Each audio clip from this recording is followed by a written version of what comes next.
This is the very first YouTube video this year. Garrett, you want to say hi to YouTube Nation? Hi, YouTube Nation. Very well. So Garrett will be there. You guys are laughing right now. You won't actually hear that. Mike doesn't pick that up.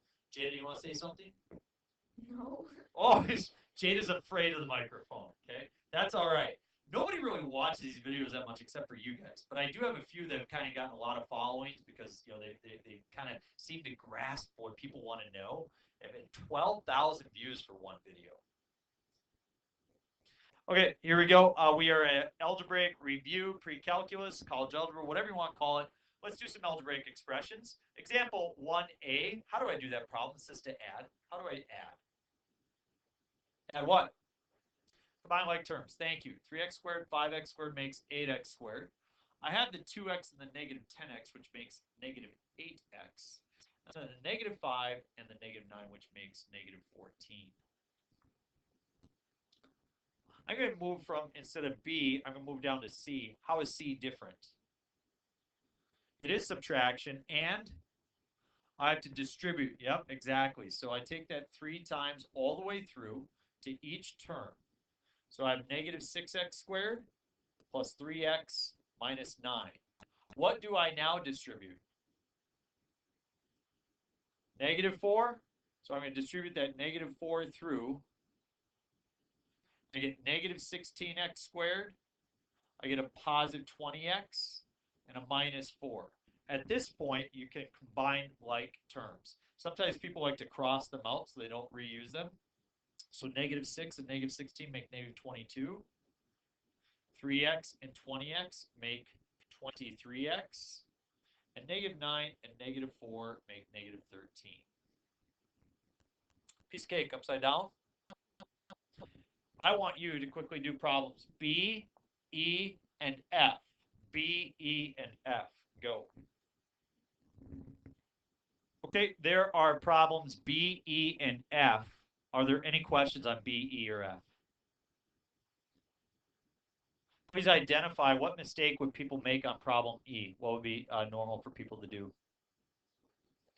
Yep, just square the 3x, get 9x squared, square the 4 to get 16. So make sure you FOIL it out and get the middle. We good to go?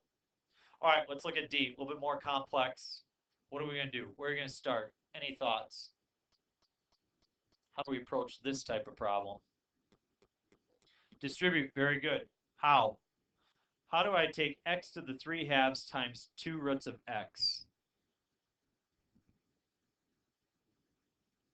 Close. X to the 1/2 power. Very good. I'm going to take this and write it so that they are all rational exponents. So 2x to the 1/2, 3x to the 5 halves. Very good. Now, as I go ahead and I multiply through, distribute the x to 3 halves each term, I add the exponents. What's 1/2 plus 3 halves? Which is 2. And 5 halves plus 3 halves? 8 halves, which is 4. And that's the answer. It's kind of cool, huh? Good. Flip it over. Factoring. Review. Greatest common factor, that's the basis for which we start factoring all the time. What's the greatest common factor in the first problem? Take out the 2x squared, and you're left with a 2x minus 3. That is factored using greatest common factor method. Go ahead and do B on your own.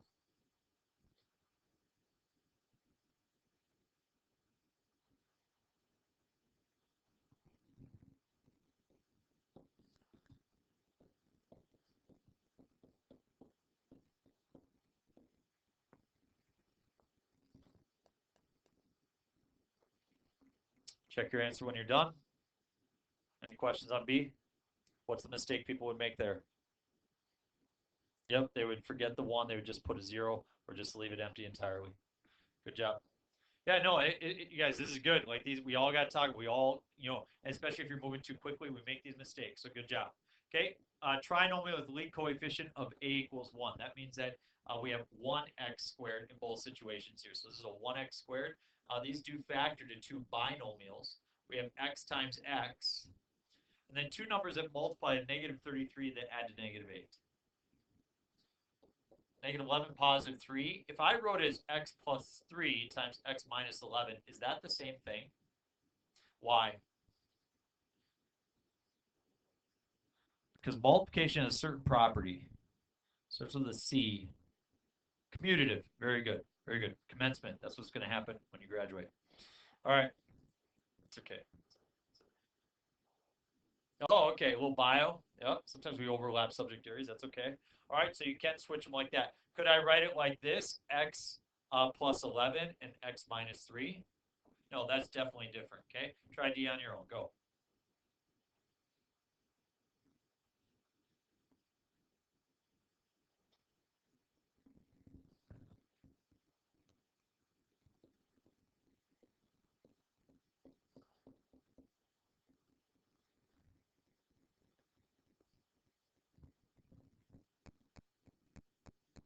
$16 and 3. Sometimes we don't always think of 16 and 3. Those are difficult ones to figure out. There we go. Okay, if the trinomial has a lead coefficient of a not equal to 1, say it has an 8, how do we do that? Still factor it.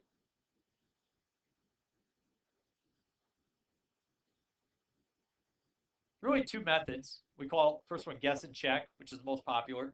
Second one we call the AC method. I'll show you both. First, let's roll with guess and check. So first I need to start off with factors of 3, which are 1 and 3. And I look at factors of 8x squared. What are factors of 8x squared? Yep, 2x and 4x, and then 1x and 8x. Would you like to roll the 2x and 4x or the 1x and the 8x? Which one do you want to go with? Okay, so let's do the 2x and the 4x. And then you just have to try the 1 and the 3 or the 3 and the 1. So I'm going to try 1 and 3. And then I check by looking at the inside and the outside. Looks like the inside gives me 6x. I'm sorry, the outside gives me 6x. The inside gives me 4x. That's a grand total of 10x, so that is done correctly. See if you can guess and check and do F correctly on your own.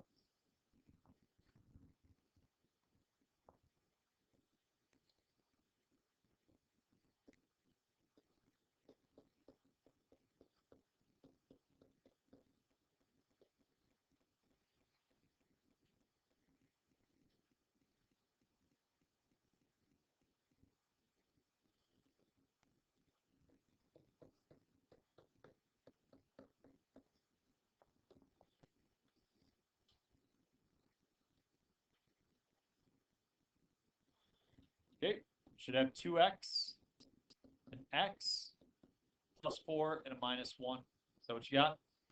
Okay, now let's roll through the AC method. I found from the other classes that Ms. Hanson maybe did it different than I did, which is okay. But please make sure you can follow along with this. I'm going to have you try one on your own here in a second. The AC method happens when we take this front coefficient 8 and multiply it by c. We get x squared plus 10x plus 24. Everybody with me? Then we factor. I have an x and an x. Two numbers multiply 24 that add to 10. Plus 6 plus 4. Everybody with me? So now the question is this. What happened to the 8? You got rid of the 8. Throw it back in. Is there a common factor between 8x and 6? What are they both divisible by? 2. Divide it out and you get 4x plus 3. What are 8x and 4 both divisible by? 4. Divide it out and you get 2x plus 1. As you notice, that's what we wanted, right? Now, I know it's different for some people. Hannah's looking right now. What are you thinking? Okay. You want? I'm going to give you a problem here in a second, but watch this one again. You ready? What do I do with the 2? Good. X squared plus 7x minus 8. Now I go to factor that. How does that factor? X plus 8, x minus 1. See if I leave a little bit of space there? That's because I have to put one number back in. 2. Divide by 2, you get x plus 4. Not divisible, just 2x minus 1. Done.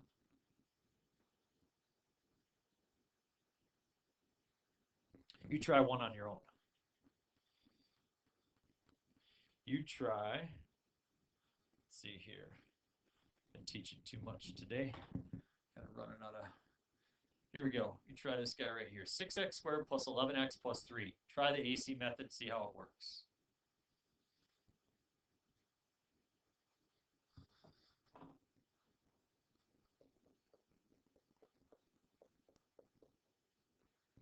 Try that using the AC method. Okay, let's see where you got. Did you get the x plus 9 and the x plus 2? Drop the 6 back in. They're both divisible by 3. And you get 2x plus 3. 6x and 2 are both divisible by 2, so you get 3x plus 1. So that should be a factor. You good? Now here's the deal. You're used to this piece where you're like, oh, well, everything factors, so I'll just use a guess and check method. I use a guess and check method 95% of the time. Well, what about the other 5%? What do? I look at this problem right here. This does not factor. Well, would you all agree that I said factor this, you'd go through and you'd eventually find your factoring, right? But if I gave you that, you would try a bunch of different options, but it wouldn't work in the end. So when I get one that I can't get quickly, I quick start off with the AC method then. X squared plus 10x plus 18. Would you all agree that there's no two numbers that multiply 18 that add to 10? So therefore, I know that that thing is prime. I don't need to go through all those options. I'm done. See that? So if I run up against something, I'm like, shoot, I can't get this to factor. I quick check with the AC method. And that will tell me whether or not it's going to factor. Better? See that? All right, let's try the easiest factoring method of all. And that is the difference of two squares. If I have 9x squared minus y to the fourth, how do I begin factoring that? Yep, the square root of 9x squared is 3x.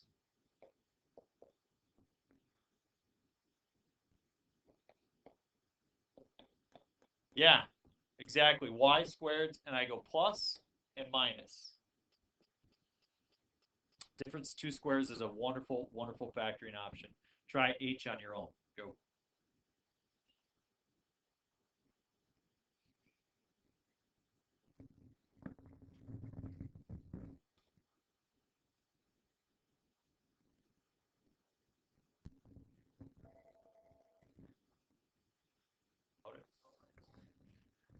All right, we get x squared minus 1 and x squared plus 1. And as you notice, this has the difference of squares again. We get x plus 1, x minus 1, and then x squared plus 1. So now this is a complete factoring. So it was a factoring twice. Did I catch anybody on that one? Sum and difference of cubes. Sum and difference of cubes. A cubed plus B cubed. You're going to have to know this for the test. You will not be given the formula. It factors to a binomial times a trinomial. See what you remember and how much of the rule you remember. Anybody know how it starts off? Cubed root of a cubed is a. Yep, plus b. If it's a cubed plus b cubed, can you remember it starts off as a plus b? That's not too bad, is it? How does it end? We square the front. We square the back.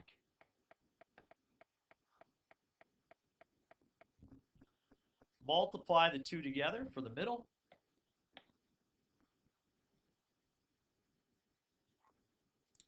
Always positive. And then this is opposite that sign right there.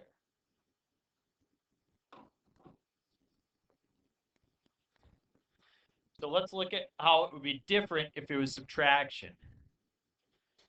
If you had subtraction right here, then you would have subtraction here. And you would have addition there. That's how it changes. But the end is always positive. So let's try factoring letter I. What do I start off with? X minus 2. Good. Square the front. Square the back. 4. Multiply the 2 together. 2x. Always positive, opposite from the front. That's how I remember it. You try next one on your own. After that, we just got 2 grouping problems. You'll be done. You can see some of you are fading away into nothing as you await lunch. We all have challenges we face every day.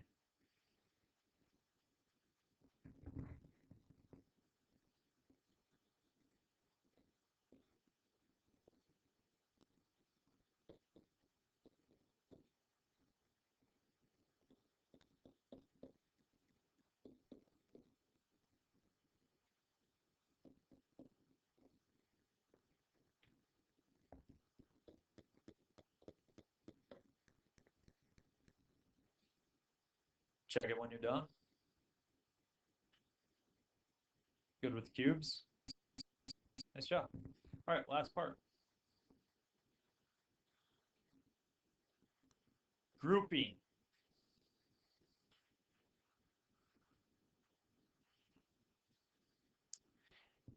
Is this 5x squared positive or negative? Positive. How about this x? Positive or negative? Negative. How about this 5? Now watch what happens. If I go ahead and put some parentheses down, this x, it's still negative, right? I mean, when you distribute that subtraction sign, it would be negative. The 5, all of a sudden now it's positive, right? So you just change the value of the 5 by improperly putting in grouping symbols. Don't ever put your parentheses down in front of a subtraction sign. Rewrite it as x cubed plus 5x squared plus a negative x minus 5. Now, as you put your grouping symbols down, you can see that the 5 is definitely still negative. What can you take out of the first part? You have x squared times what remains? X plus 5. What do you take out of the second part? Negative 1. Left with x plus 5. I'm guessing that all of you know how to finish this, but I'm guessing only 50% of you actually understand what's going on. We have 2 terms. We currently have 2 terms that remain. It's as though it looked like this. X squared times y minus 1y. If you saw that, what's the common factor? Y, right? That's the same thing we have right here. What's the common factor? X plus 5. So right here, just like you'd write y times x squared minus 1, here you'd write x plus 5 times whatever remains from that factoring, x squared minus 1. Am I done? Y. Difference of 2 squares. So that's x plus 5 times x plus 1 times x minus 1. And now I'm factored. You try the last one on your own. Go. Take some time to finish up. When you're done, check out your answer on the board.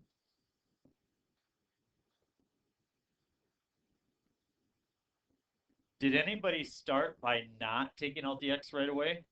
You did. So Zoe, did you end up then factoring out the x in the end? Once you saw that. Okay, all right, very good. Just make sure that in the end you take out the x, okay? So if you start, if you don't start by taking out the greatest common factor, then you can still do the grouping problem here, but you're gonna have to take it out in the end. I started by taking out the x first and then rolling through. Good? Questions? Going once, twice, 3 times sold.